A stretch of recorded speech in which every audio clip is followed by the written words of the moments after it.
Barakallahu fikum Ustaz. Pertanyaan selanjutnya. Assalamualaikum Ustaz. Waalaikumsalam warahmatullahi wabarakatuh. Barakallahu fiik. Na'am.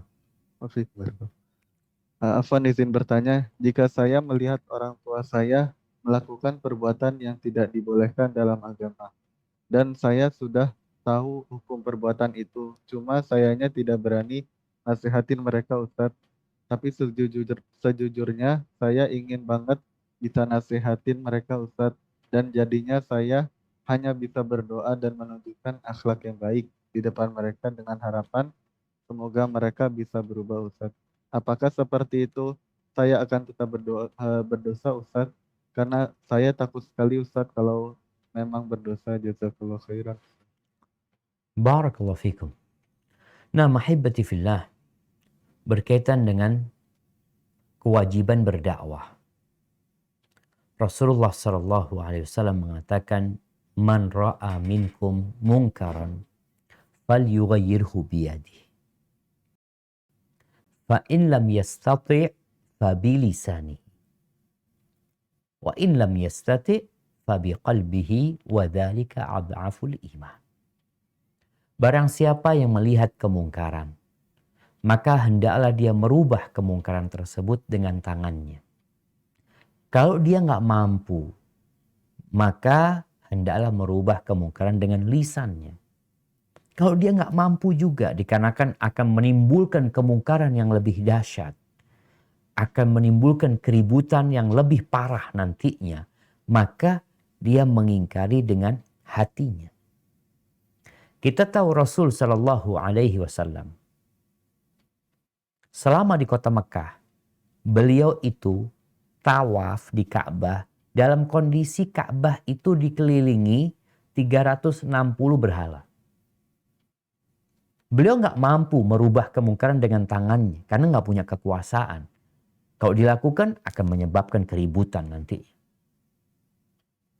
Kemudian ketika Nabi umroh, beliau umroh ke Mekah dalam kondisi Mekah ini di bawah kekuasaan orang-orang Quraisy.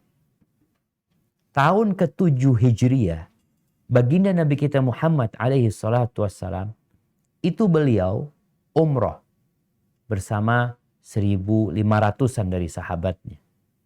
Umroh, tawaf, sa'i dalam kondisi patung itu ada di mana-mana. Beliau tidak menghancurkannya. Karena nggak punya kekuasaan. Beliau dengan lisannya mendakwain orang-orang musyrikin. Tapi tatkala beliau balik ke Mekah, menguasai kota Mekah, maka beliau hancurkan. Karena beliau telah berkuasa pada waktu itu. Jadi kalau nggak mampu dengan tangannya, maka dengan lisannya. Nggak mampu dengan lisannya, karena akan menimbulkan masalah yang lebih besar, maka dengan hatinya. Hatinya itu mengingkari perbuatan tersebut. Yang konsekuensinya namanya orang mengingkari dengan hati, kita nggak boleh ada di tempat kemungkaran tadi. Kita harus menghindar gitu loh.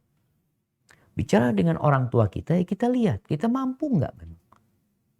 Kalau kita nggak mampu dengan lisan kita, mungkin kita bisa dengan tulisan kita. Mungkin dengan cara kita berbagi buku dengan orang tua kita. Kita men-share video ini termasuk dakwah. Kalau memang sudah kita lakukan yang seperti itu, tapi memang kondisinya memang belum belum tepat. Ya, antum bersabar sambil terus menunjukkan akhlak yang mulia. Tapi sampai kapan?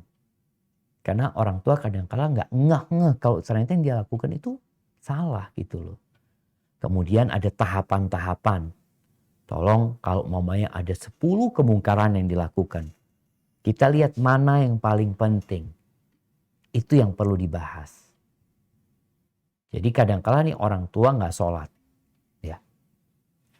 Orang tua ya melakukan tindakan-tindakan kesyirikan. Maka kita bicara mana dulu yang diperbaikin.